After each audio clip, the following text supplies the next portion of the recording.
Bismillahirrahmanirrahim. Assalamualaikum warahmatullahi wabarakatuh. Alhamdulillahirabbil alamin wassalatu wassalamu ala asyrafil anbiya'i wal mursalin wa ala alihi wa sahbihi ajma'in. Jadi alhamdulillah, bersyukur kita kehadrat Ilahi kerana diberi peluang dan juga masa untuk kita meneruskan lagi siri yang kelima, iaitu dalam program Minggu Tokoh Wanita bersempena dengan sambutan 6 dekad PKPM. Jadi pertamanya saya kenalkan diri saya selaku moderator pada malam ini, iaitu Nurul Akilah binti Mahmud selaku Naib Presiden Heavy untuk PKPM bagi tenur 2021. Alhamdulillah. Untuk pengetahuan semua, program Minggu Tokoh Wanita ini adalah program yang dianjurkan oleh Majlis Heavy Kebangsaan PKPM ataupun Persatuan Kebangsaan Pelajar Islam Malaysia bersempena dengan sambutan 6 dekad PKPM pada 30 Mac yang lepas kita telah 31 Mac yang lepas kita telah mengadakan sambutan hari jadi PKPM yang ke-60 tahun, dan program ini diadakan setiap minggu, iaitu sebanyak 5 episod ya, dan ini adalah 5 episod yang terakhir lah yang dilaksanakan. Dan antara tujuan atau matlamat program ini dilaksanakan adalah untuk menampilkan dan mengangkat tokoh-tokoh wanita yang disegani di dalam negara kita ataupun di dalam jemaah kita sendiri, dalam PKPM, dalam ABIN dan juga WADA, yang menyumbangkan jasa dan khidmat mereka sepanjang berada dalam lapangan dakwah. Dan juga yang terakhirnya, mungkin saya boleh mengalu-alukan semua penonton untuk menonton program ini di platform digital kami di Facebook Heavy PKPM dan juga di WAP TV. Okey, jadi tanpa membuang masa, saya menceritakan sedikit tentang latar belakang panel kita pada malam ni. Jadi saya yakin sahabat-sahabat di luar sana mungkin dah sering mendengar atau pernah melihat muka panel kita pada malam ni. Alhamdulillah kita dapat menjemput YB Rusnah binti Alwai. Sihat ya YB? Alhamdulillah. Alhamdulillah. Okay. Jadi YB merupakan ahli parlimen Tangga Batu Melaka dan juga mewakili parti PKR atau Parti Keadilan Rakyat. Okey, jadi mungkin saya teruskan kepada soalan yang pertama yang mungkin kita ajukan kepada YB selaku pemimpin masyarakat. Mungkin kita boleh tanyakanlah tentang wanita di dalam politik ni sendiri dari segi cabaran dan juga harapan YB sebagai seorang wanita. Silakan YB. Ya, Assalamualaikum warahmatullahi wabarakatuh. Saya ucapkan tahniah kepada Heavy PKPIM ya kerana sudi menjemput saya pada malam ni ya. Jadi sebenarnya ya saya nak cerita sikitlah pengalaman saya dengan PKPIM. Saya mengajar di UiTM selama 26 tahun ya. Dan salah satu aktiviti saya ialah menjadi penasihat PKPIM di peringkat kampus lah. Banyaknya ialah di UiTM Melaka ya. Jadi apabila kita PKPIM ni dulu dia kalau dari segi politiknya pada tahun mula daripada 1998 tahun 2000 itu dia mula mendapat ya satu kawalan yang ketat lah bila berlakunya pemecatan Datuk Seri Anwar Ibrahim. Jadi persatuan pelajar yang ni pun memang disekat dan ditekan sehingga di UiTM Melaka dia tak boleh nama lagi atas nama PKPIM, maka dia dinamakan Insan. Jadi kita pun bergeraklah dengan nama itu, tapi matlamat kita adalah sama ya. Kita pun seperti kita tahu ialah persatuan ini adalah persatuan yang ke arah kebajikan pelajar-pelajar Islam ya. Jadi memang kita punya program-program yang kita latih pimpinan-pimpinan ramai pelajar-pelajar kita yang daripada PKPIM ni. Jadi sekarang kita cerita pasal heavy ya, iaitu wanita ya, wanita ataupun kalau dalam keadilan ni kalau bawah daripada 35 tahun, wanita ni ada di dua tempat. Yang pertamanya adalah di AMK ya, Angkatan Muda Keadilan. Itu pun adalah satu 35 tahun ke bawah kalau wanitanya ya, yang wanita muda ya, dan begitu juga dia ada Seri Kandi juga pun bawah 35 tahun. Jadi apakah maknanya kalau kita soalan saudari Akilah tadi tentang wanita dalam politik ya. Jadi cabaran dan harapan. Okey. Jadi bagi saya maknanya bila kita mencebur politik tu kita kena betulkan niat dulu. Ya, innamal a'mal binniyat ya. Apa-apa kita kita lakukan ke adalah bergantung pada niat. Jadi kenapa kita join kenapa kita menceburi di politik ya. Jadi kadang-kadang kita menceburi politik secara amnya orang sebenarnya kalau kita sebagai orang Islam kita kena betulkan niat kita ya untuk mencari keredaan ilahi. Jadi mencari keredaan ilahi tu banyaklah ya, dan ramai juga wanita atau orang tercebur dalam politik kerana idealisme. Yang pertamanya kerana idealisme. Contohnya macam kita lah ya, dia wanita macam PKPIM ke ABIM ke Wadah ke, kita ada idealisme kita. Kenapa kita berjuang ni nak mencari keredaan ini, nak menjadikan Islam sebagai way of life ya, supaya orang faham benda tu. Dan nak menjadikan way of life, politik adalah satu cara bagaimana kita menjadikan Islam itu sebagai way of life ya. Yang keduanya kerana idealisme yang keduanya kadang-kadang ada orang join politik ni, wanita join politik ni kerana terpaksa. Dia bukan dapat bercita-cita, tak, dia macam tertolak ke dalam dan akhirnya dia menjadi pemimpin yang hebat ya. Contoh kita ada dalam keadilan adalah Datuk Seri Wan Azizah dan juga YB Nurul Izzah ya, iaitu yang tertolak ke dalam politik dan menjadi pemimpin yang hebat yang menjadi idola kita kerana Datuk Seri Anwar Ibrahim membela Datuk Seri. Ini bukan diturun-turunkan, bukan kroni, sebab mereka berjuang ke arah itu dan mereka menjadi rupanya dalam politik hebat mereka ya. Jadi yang seterusnya orang join jadi politik ni kerana apa? Kerana dia melihat apa terjadi di dalam masyarakat. Ya, apakah kebejatan, apakah keburukan ya, jadi kita tertolak ke dalam politik because of that. Macam saya sendiri, saya rasa itu sebabnya ya, sebab saya sebagai seorang bekas pensyarah di UiTM ya, saya melihat bila kita mengajar prinsip-prinsip, saya mengajar undang-undang ya.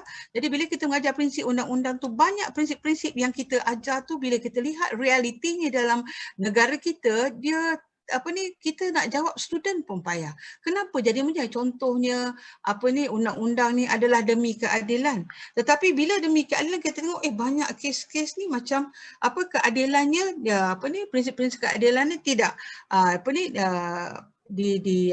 dilakukan ataupun tidak dijalankan ya dengan baik ya. Contohnya katakanlah kita dalam undang-undang kita ada separation of powers ya, kita ada independence of judiciary, tetapi apabila dalam kes ni nampak macam hakim-hakim dipengaruhi ya, maknanya dikawal oleh eksekutif ya. Jadi ini menyebabkan kita tengok banyak benda tak kena lain daripada prinsip undang-undang yang kita ajar, jadi kita tertolak untuk membetulkan keadaan ini di segi politik. Jadi itulah sebab kenapa saya tertolak dalam politik. Padahal kalau kita dalam politik ni macam-macam dia punya macam dia kata punya cabarannya, macam-macam you nak masuk politik pertamanya dia kalau di universiti ke apa tak boleh cerita politik. Sebagai pensyarah apabila you cerita politik you akan dilaporkan. Saya sendiri kena 2 kali tindakan. Ya, jadi perkara begini kadang-kadang kita mengajar tu orang macam student kadang dia silap faham ya, ataupun adalah yang yang menghantu-hantukan student mengatakan tak boleh cakap politik, padahal ini kita tidak ada kebebasan akademik pada masa itu, kita tidak ada kebebasan akademik nak cerita politik, padahal itu adalah pelajaran, itu adalah subjek macam mana kita didik student supaya berfikiran kritis ya. tetapi kita tak boleh. Jadi itu yang dikatakan apa tu, kenapa saya ulang benda ni selalu kalau orang tanya saya kenapa dah jadi lecturer, dah Profesor Madya pun pada masa itu, ya, kenapa saya terjun. Benda yang politik ni memang amat sukar di dalamnya, ya. Jadi saya kata 3 benda lah kenapa saya join politik, ya. Yang pertamanya adalah kerana apa tu, kita ni kalau kita mati besok 3 perkara. Ini saya selalu ulang-ulang. 3 perkara saja. Yang pertama, doa anak yang soleh. Itu kita tak pasti anak kita yang soleh ke tidak, tapi kita cuba ke arah itu. Yang kedua, sedekah jariah. Pun kita tak banyak bersedekah. Yang ketiga, ilmu yang dimanfaatkan. Jadi apabila kita nak mengajar sekat, apa nak mengajar cakap yang betul, ada je halangan. Diambil tindakan semua. Jadi saya rasa ini merupakan push factor saya keluar join politik, ya. Okay. And then cabaran-cabaran wanita. Contoh kalau cabaran wanita, ya, satu lagi, sebab mengapa orang join politik, kerana keluarga dia memang orang politik. Ada juga macam tu, kalau daripada segi yang kaum lelaki punya, kita cerita, tengok PM kita dulu siapa, PM arwah Tun Razak, dia punya yang mewakilinya ialah Datuk Seri Najib, pun Perdana Menteri juga. Lepas tu Tun Razak, Tun Hussein On sekarang, Datuk Isyamuddin pun politik juga, ya. Kalau Tun Mahathir, Datuk Mukris pun politik juga. Jadi banyak kerana keturunan juga, maknanya kerana family tu family politik, jadi dia pun join politik. Okay.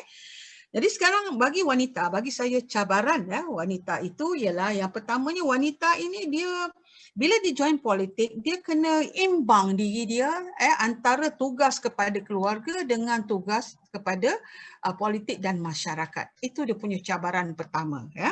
Yang kedua, bila kita join politik ini, kita mesti mempunyai asas dan ilmu, ya. Kita tak boleh cakap orang ataupun main cakap-cakap macam tu je, tak ada asas, ya. Jadi tidak kukuh dan tidak dapat menerangkan kepada publik ke kenapa kita join politik, apa dasar kita politik ni, adakah ianya akan diikuti oleh orang ke, ya. Dan agar perjuangan tu adalah kita bila kita terlibat dengan perjuangan tu, kita mesti ada ilmu, kita mesti punya asas supaya kita punya adalah tersusun dan kemas, ada strategi tersusun. Jangan main politik main maki-maki orang aja. That's not the way, ya. Bahasa kena baik, ya, cakap kena apalah, ya. Dan apatah lagi dalam zaman sekarang, orang dah memang zaman-zaman sekarang ni orang pandai politik, orang pandai menilai. Kadang-kadang banyak juga yang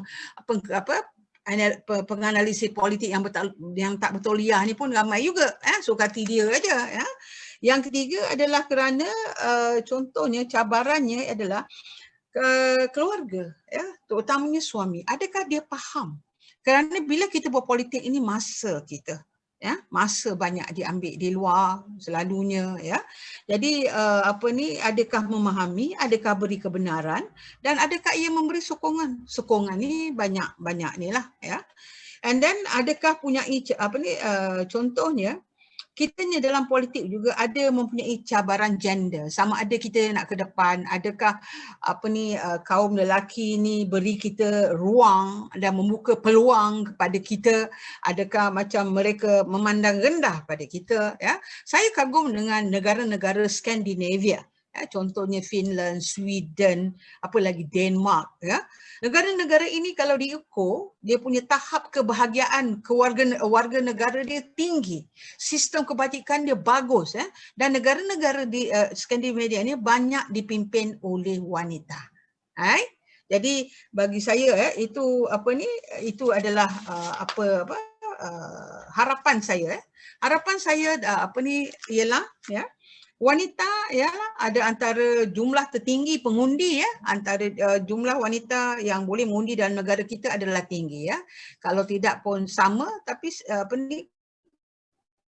kurang sedikit sahaja, tapi tinggi jumlahnya, ya. Lepas tu wanita, ya, maknanya kita kena tahu, harapan saya, wanita kena tahu kenapa dia perlu mengundi. Ada yang tak ambil kisah. Ya, sebab apa dia perlu ambil kisah? Sebab ramai yang maknanya dia kena apa nak kata, kena melihat apabila ramai wanita dalam apa tu pimpinan atau pemimpin negara, dia akan melihat sesuatu melalui gender lens. Ya, kepentingan gender, bukan bermakna kita fight for human right, women's right, bukan dalam keadaan yang melampau, tetapi kita perlu bahawa hakikat bahawa kesejahteraan dan kebahagiaan wanita itu menyebabkan kebahagiaan kepada keluarga dan kepada masyarakat seterusnya negara. Jadi penting benda tu. Ya, and then contohnya macam di Malaysia ni, ya, ahli parlimen wanita di Dewan Rakyat hanya 14%, ya, 14% sahaja, ya. Dan harapan kalau daripada apa ni, banyak orang mengatakan ataupun dalam Parti Keadilan sendirilah mereka inginkan 30%, ya. 30% apa ni daripada MP semua tu atau pelibatan dalam militer dan politik 30%. Okey. Tapi bagi saya secara personal, kita tidak perlu hadkan. Kalau ramai wanita yang berkualiti, yang bagus, integriti, jalan terus lebih daripada 30%. Kenapa kita perlu hadkan? Kan?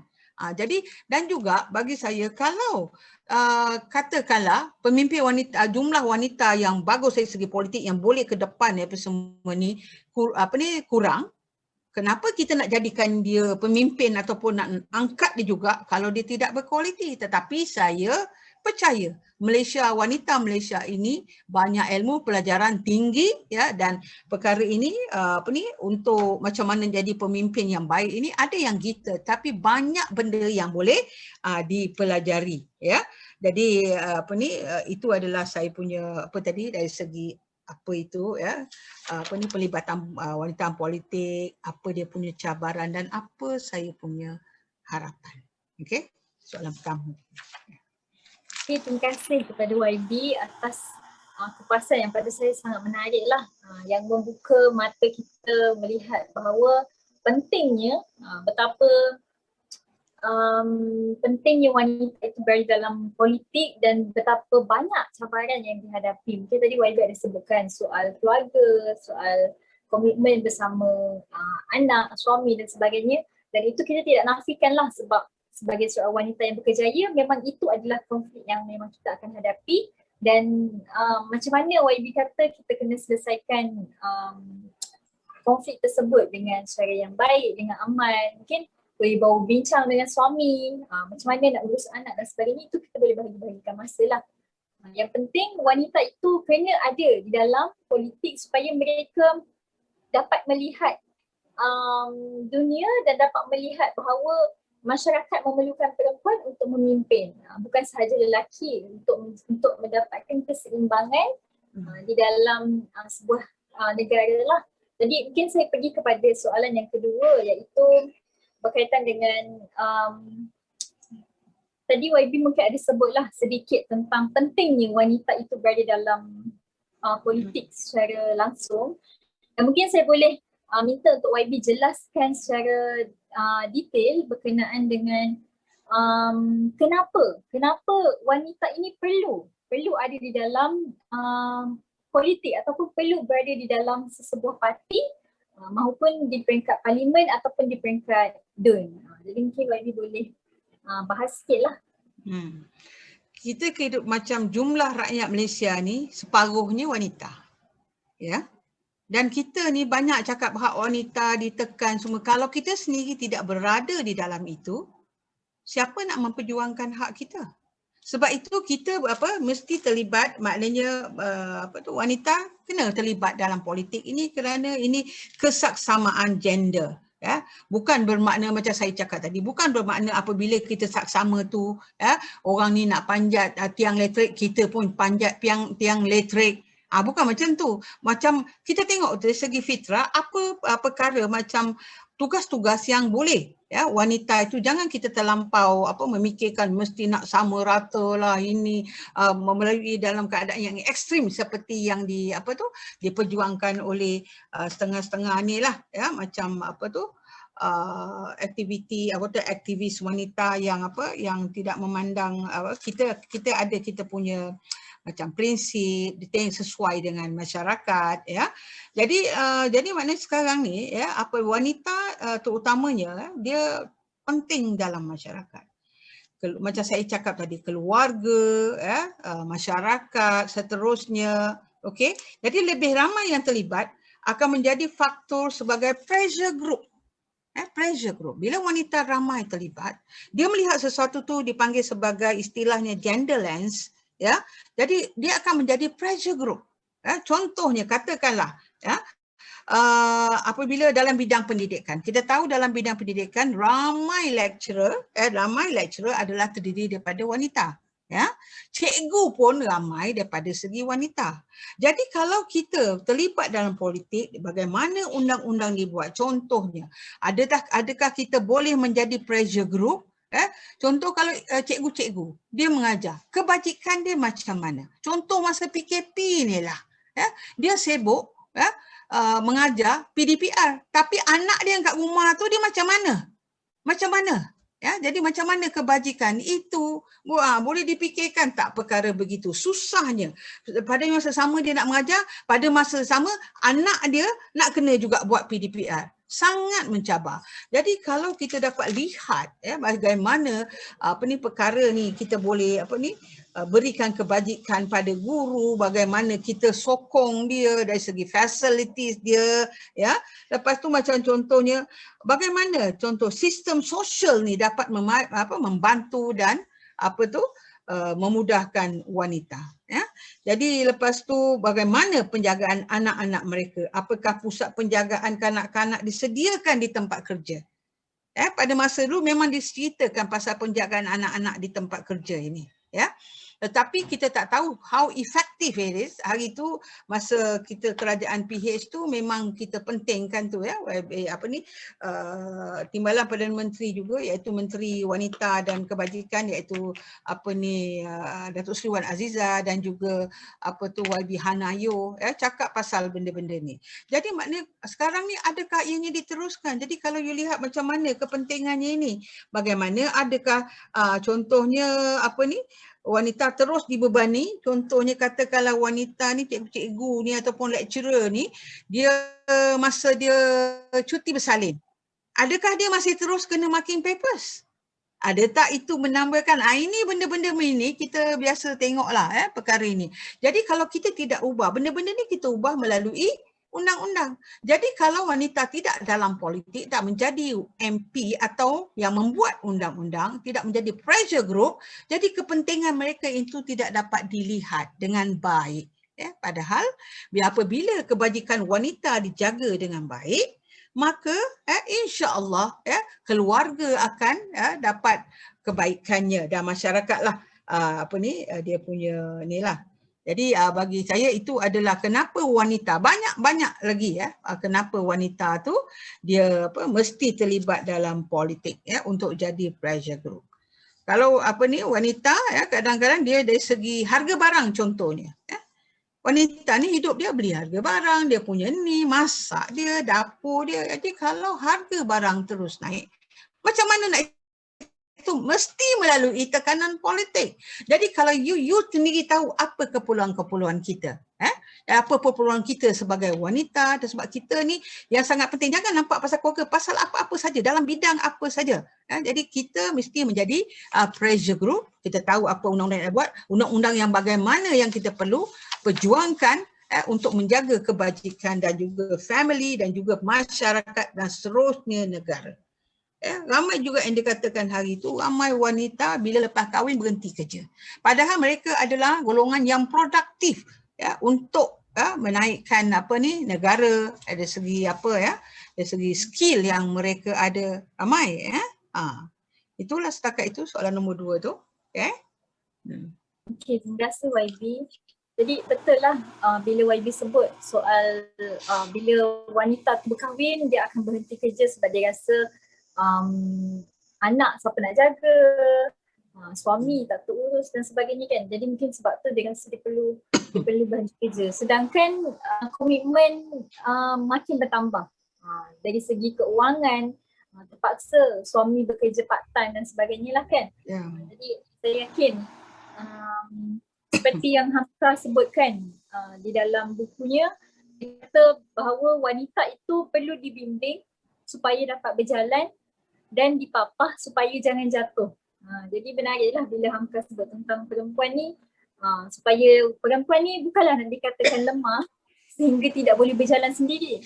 Tapi perempuan ni perlukan kepada panduan ataupun perlu kepada bimbingan supaya mereka sentiasa berada di landasan yang betul. Sebab kadang-kadang kita rasa kita dah betul, tapi kita perlu juga kepada nasihat, kepada bimbingan dan sebagainya lah.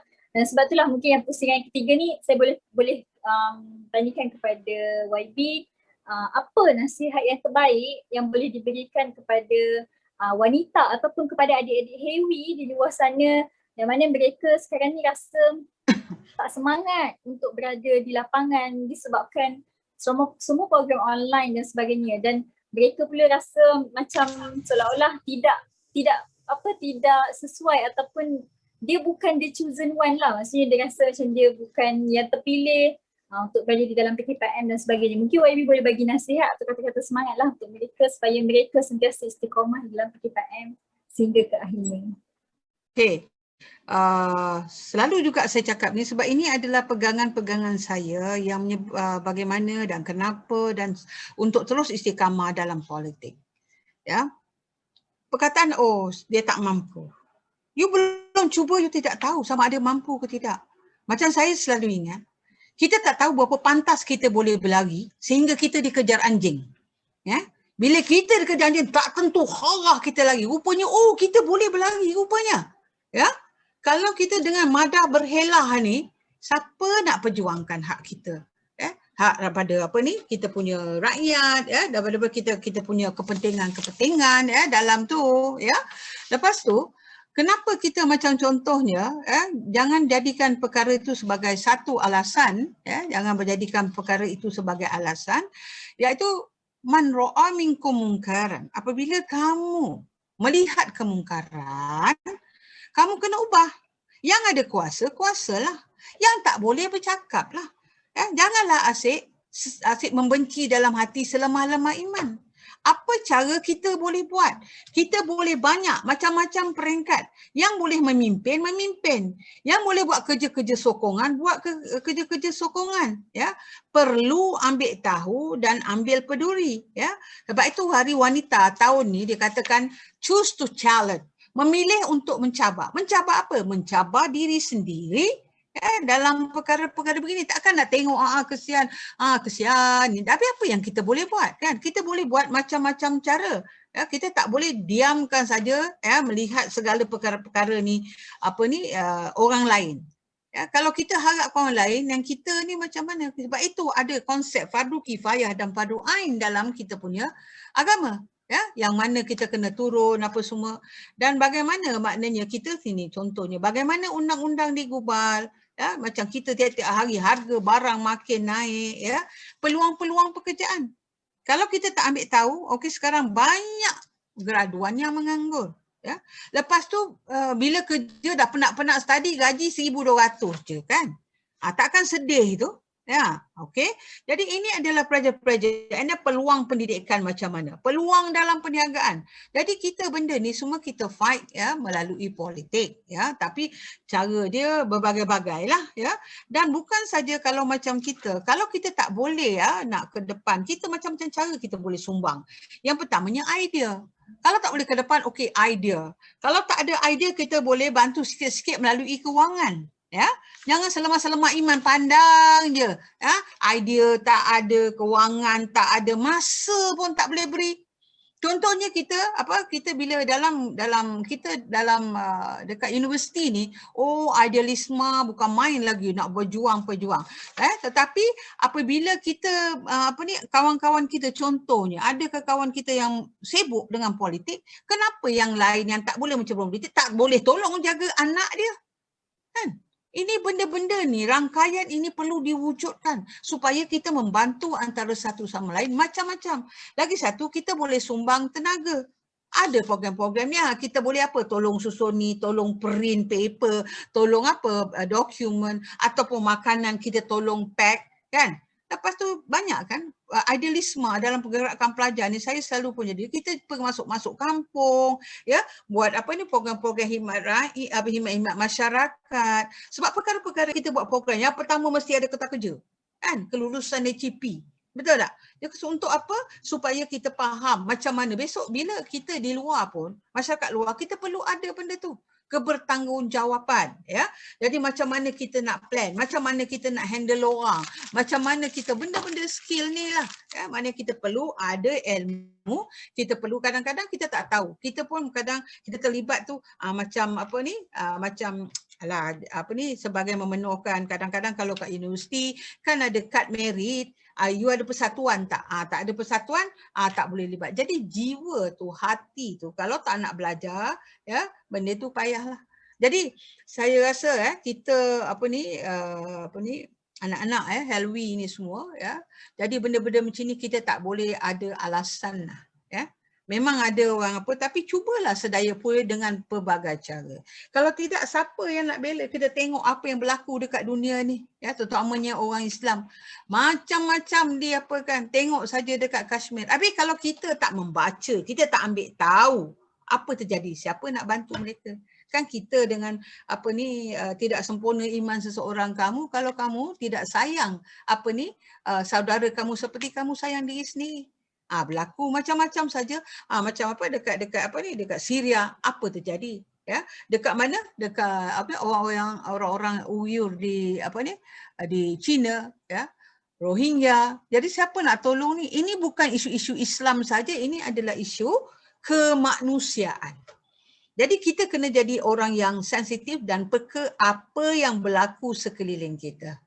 Dan insya-Allah Tuhan bagikan kita tu kemahiran, ya. Ingat besok kita mati, kita akan disoal, kita muda guna untuk apa?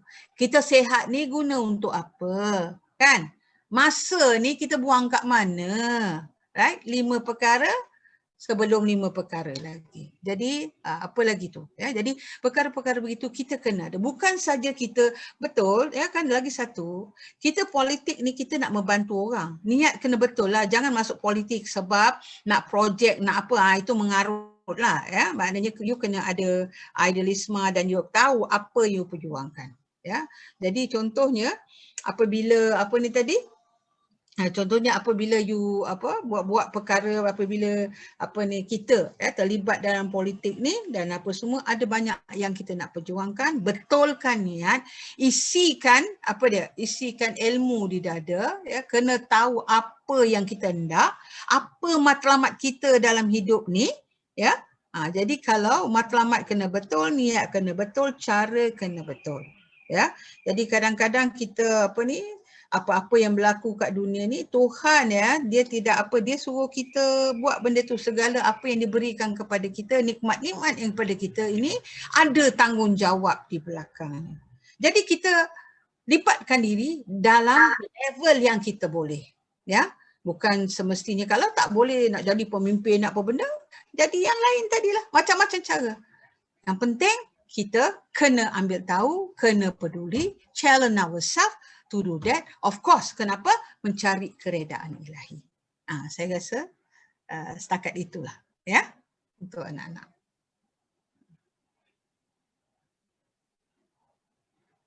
Okey, terima kasih YB. Jadi saya rasa sangat ringkas, padat dan menusuklah ke hati apabila kita dengar nasihat yang diberikan oleh YB pada anak-anak muda. Kita kena challenge diri kita untuk jadi lebih baik. Bukan setiap hari tu kita kena buat checklist lah. Tengok apa yang kita, penambahbaikan kat diri kita setiap hari. Kita kena tahu. Dan sebab itulah setiap hari tu kena ada pembentukan niat, apa yang kita buat semua ni kerana apa, kerana nak nama, kerana nak pangkat dan sebagainya. Maka itu perlu disemak kembali lah. Okay, jadi mungkin seterusnya saya terus kepada soalan yang diajukan oleh penonton di Facebook PKPM, Hewi PKPM. Yang pertama adalah, apakah antara perkara yang menguatkan hati YB untuk terus memperjuangkan negara, masyarakat, agama dan bangsa kita ini?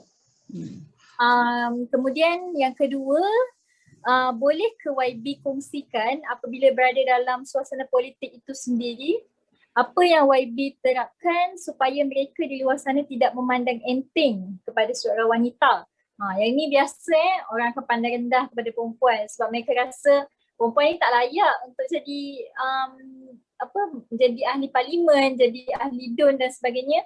Dan apa yang kita boleh katakan secara firm ataupun secara tegas dengan apa yang kita lakukan dan tindakan susulan selepas itu masih berkait dengan apa yang kita lontarkan dalam kabinet. Jadi mungkin YB boleh jawab lah, ada 2 soalan yang dilontarkan di Facebook. Right. Yang pertama tadi apa dia? Apakah yang menjadikan saya terus tetap dalam politik ni kan? Jadi Betul. saya sebenarnya dalam politik ni secara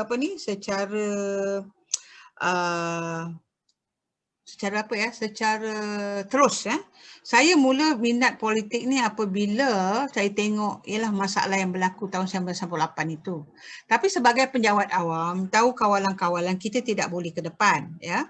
Dan saya telah bersara segera bagi masuk negara pada tahun 2013 apabila saya menjadi calon di DUN Rembia Alor Gajah ya. Jadi cabaran yang berat ini dengan tanggungjawab kepada family, dengan apa semua yang anak-anak masih belajar, kadang-kadang kita tidak menafikan, kadang-kadang adalah kita menjejaskan masa ke apa benda kepada family, tapi itu yang kita perlu korbankan kita terpaksa berkorban perkara-perkara itu kerana bagi kita insya-Allah saya niat selalu saya cakap saya sekarang ni memperjuangkan untuk rakyat, untuk negara. Semoga apa kekurangan saya, apa kecurangan-kecurangan itu Allah dapat tampung kekurangan-kekurangan itu dengan pertolongan-pertolongan dan sebenarnya apa yang menjadikan saya tetap dengan cabaran-cabaran dan istiqamah ini adalah kita mempunyai kawan-kawan yang baik kawan-kawan yang selalu mengingatkan kita untuk kita share apabila kita ada masalah dan stres kita share. Jadi macam sebab itulah kata ada hadis mengatakan bahawa kalau kita berkawan dengan tukang besi bau besilah, tetapi kalau kita berkawan dengan penjual minyak wangi kita bau itulah. Jadi maknanya ke siapa yang keliling kita. Jadi sebab itulah untuk kita tidak give up dan sebagainya. Sebab itulah kita ada kan kawan-kawan kita macam contohnya dengan Harry. Ada PKPIM kan, kawan-kawan yang mengingati kita, yang comfort kita kalau kita ada masalah, membantu kita sekurang-kurangnya dari segi tekanan yang kita dah hadapi. Bukan mudah politik ini kadang-kadang kita melawan musuh yang jelas tu tak apa, tetapi musuh dalaman ni lagi berat nak dihadapi. Sebab kita nak lawan mereka adalah sebahagian daripada kita. Jadi itu yang memang sakit. Jadi yang perkara-perkara itulah menyebabkan saya terus juga. Lagi satu, kita punya Ismail kita hendakkan agenda reformasi. Kalau saya sebagai keadilan, kita nak agenda reformasi itu dijalankan. Tetapi sekarang kita baru saja 22 bulan kita sudah jatuh dan agenda reformasi itu kita belum dapat jalankan hanya baru sedikit sahaja. Tapi satu kejayaan yang kita tidak boleh pandang ataupun remeh ataupun ketepikan iaitu walaupun 22 bulan itu kita tak katakan baik harapan banyak benda perlu perbaiki, tapi sekurang-kurangnya dapat diukur contohnya rasuah. Di negara kita adalah dia punya rasuah pada masa itu level dia nombor 61 teruk tetapi apabila 22 bulan dah naik sikit iaitu kita menjadi nombor 51, maknanya kita dah lebih baik daripada ini Jadi kalau kadang-kadang kalau kita baca-baca pun Malaysia ni nombor 1 dari segi corruption Jadi itu adalah kita punya agenda macam mana kita mau melihat apa-apa dalam sistem government ini yang macam sekarang ni tengok je lah kan. Contohnya kita nak bercakap pun tak boleh dah tak boleh nak bersidang. Parlimen darurat kan. Jadi payah kita nak bercakap benda macam ni. Jadi kita rasa kita perlu berjuang lagi. Kita boleh ada ruang untuk berjuang. Tapi untuk mengekalkan dalam level politik itu tetap menjadi ini memang sukar. Banyak-banyak halangan yang kita hadapi tetapi kita cari tadi, kita harap sajalah kita terus jalan, kita dengan orang-orang yang keliling kita yang bagus dan kita punya penyokong politik, kita punya pimpinan politik jelas matlamat kita. Jadi yang masalah-masalah itu kita anggap sebagai part and partial. dalam perjuangan ini. Ya, kalau jauh lah kalau saya nak dibandingkan, tapi kita dengarkan, kita ni sikit saja yang kita buat. Ya, maknanya orang berjuang ini, ya, dia tidak rehat di dalam dunia ini. Dia berehat apabila dia meninggal. Mudah-mudahan apabila kita cakap ni, kita punya niat betul, kita di arah itu. Jangan kita cakap dia tiba-tiba, Tuhan tak reda apa kita buat ni, payahlah. Jadi kita berharap itu, dan itulah yang kita harapkan, ya, untuk supaya kita terus istiqamah. Yang kedua soalan tadi, apa dia? Jangan memandang enteng apa tadi? Apa tu? Wanita. Soalan Ya, kedua. betul. Kiranya apa yang perlu kita terapkan kepada masyarakat di luar sana supaya tidak memandang enteng kepada seorang wanita? Saya rasa memang tak boleh pandang enteng lah, kan. Jadi wanita ni sekarang di negara kita contohnya bukan memandang enteng. Kadang-kadang kalau dulu kita biasa dalam kita belajar prinsip ni kan, katakan bahawa kita hanya boleh jadi pemimpin kalau tak ada lelaki yang memimpin, ya. Tetapi sekarang banyak wanita, banyak pengetahuan dan kita boleh kita boleh memimpin. Ya, kita memimpin macam-macam peringkat lah. Tapi jangan dalam penglibatan dalam wanita ni jangan diketepikan. Jangan diketepikan. Wanita banyak dia punya skill. Contoh baca dulu adalah yang nyatakan bahawa kalau lelaki dia boleh fokus pada satu perkara saja, tapi kalau perempuan dia boleh buat banyak perkara. Contoh, kalau kita suruh ayah kita pergi kedai, ya beli pertama-tama apa ni mak you kata kan, beli cili api, beli lengkuas, beli ni apa semua, kalau tak tulis jangan harap ayah tu ingat. Tapi orang perempuan ni dia ingat. Lepas tu orang lelaki kalau dia cakap dia boleh fokus satu perkara. Tadi orang perempuan macam kat dapur mak kita sambil masak tu mesin basuh jalan. Lepas tu apa? Adik kita tadi apa benda. Jadi banyak dia. Jadi maknanya wanita ni Tuhan bagikan banyak kelebihan sebenarnya. Dan apabila kita banyak kelebihan, kita banyak cabaran. Setiap kelebihan yang diberi oleh Allah itu banyak kelebihan. Dan orang lelaki dia memang memimpin. Tetapi dia jangan maknanya memandang enteng peranan wanita. Sebab kalau wanita tidak kuat, bagusnya seorang lelaki mesti ada wanita di belakang dia. Begitu juga pimpinan lelaki di dalam negara ini perlukan pimpinan wanita untuk menolak dan menyedarkan dia banyak perkara dalam hal ehwal dalam masyarakat ni yang perlu dia pun. Jadi anak-anak yang contohnya nak terlibat politik ni kena tahu tadi niat, kena ada ilmu and then boleh belajar benda tu. Kalau you tak kalau tak libatkan diri, tetapi kena pandai imbang. Jangan terlibat politik ini tinggal tak mau dijadikan tadi ada mesyuarat lah. Macam dulu saya pun selalu cakap student. Ada student pelajaran dia dia pemimpin pelajar. Dia apa benda contohnya kat kolej dia lah pula ni lagi. Habis tu dalam kelas dia pula ketua kelas. Macam-macam meeting dia PKPIM pula tu. Contoh kan macam-macam mesyuarat kena buat semua. Tetapi pelajaran dia hebat. Ada orang langsung tak ada persatuan. Contohnya ada yang lagi kawan kita pula yang berkahwin lagi. Tapi dia boleh hold semua benda ni. Tapi ada ni dah lah tak kahwin, boyfriend pun tak ada contoh kan. Jadi lepas tu persatuan pun tak terlibat. Apa benda pun terlibat. Tapi pelajaran dia kadang-kadang kita lebih baik apabila kita banyak tugas sebab kita tidak buang masa dan kita mengatur masa kita dengan lebih baik. Kadang-kadang apabila kita tidak ada tanggungjawab, nantilah masa banyak kan. Tapi kalau supaya kita apabila ada tanggungjawab itu kita lebih disiplin dalam tugas kita. Ada soalan lagi? Okey, mungkin yang terakhir lah saya bacakan berkaitan dengan soal politikus yang sangat rakus di Malaysia ni lah. Kita dapat lihat betapa banyaknya isu-isu yang berkaitan dengan ahli politik yang dari segi rasuahnya, dari segi perebutan kuasanya dan sebagainya yang menyebabkan anak muda rasa muak dan rasa menyampahlah dengan sikap politikus-politikus yang tidak melaksanakan tanggungjawab mereka yang bagus dan mereka hanya mementingkan poket masing-masing lah. Mungkin YB boleh bagi pencerahan supaya anak muda ni tetap teguh dan berada di landasan supaya mereka ada niat untuk memperjuangkan negara ini adalah masa depan mereka.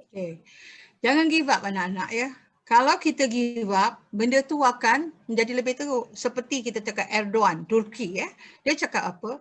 Kalau orang yang baik-baik tidak menceburi politik, maka jahat-jahatlah yang akan kontrol. Sekarang negara kita berada dalam keadaan yang teruk. Berada dalam keadaan teruk. Tapi kalau kita give up, benda tu akan terus. Jadi maknanya kita jangan give up dalam perkara ini. Memang ada, kita tak nafikan, kita pun ada juga golongan kita, contohnya yang pengkhianat. Kita dah beria berjuang-juang 20 tahun, tiba-tiba dia khianat.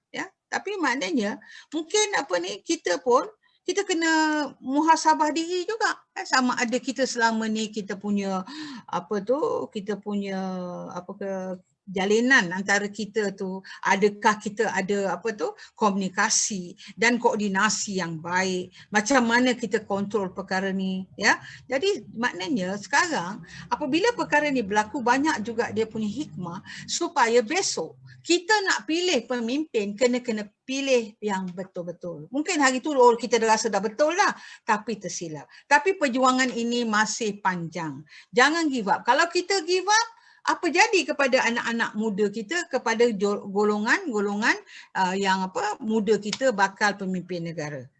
Jadi kalau kita memang banyaklah politikus saya tengok pun, saya pun takut juga, mudah-mudahan saya bukan salah seorang daripada yang diperkatakan itu. Kita ada kelemahan, tapi maknanya bagaimana kita mengatasi kelemahan, macam mana kita perbaiki kelemahan itu.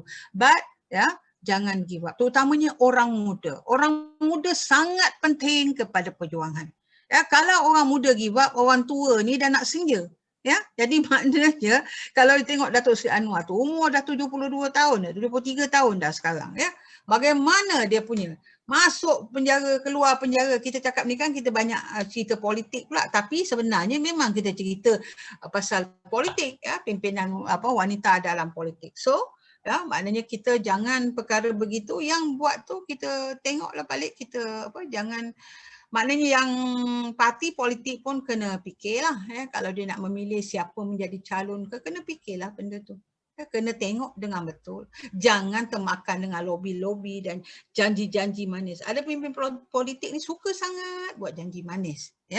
Jadi kita orang yang ada prinsip, kita orang yang ada fikrah, kita orang yang ada jemaah, bila buat sesuatu itu, saya harap kita buat dengan yang terbaik. Ingat mengingati antara satu sama lain ke arah kebenaran, ke arah kebenaran dan juga ke arah bil haq and sawab.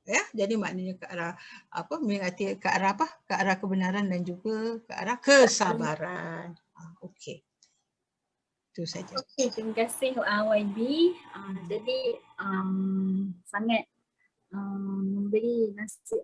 memberi manfaat dan juga nasihat kepada kami semua selaku anak muda, yang mungkin ada beberapa anak muda yang rasa mereka berkobar-kobar semangat nak menjadi sebahagian daripada ahli politik dan sebagainya, tapi tiada panduan.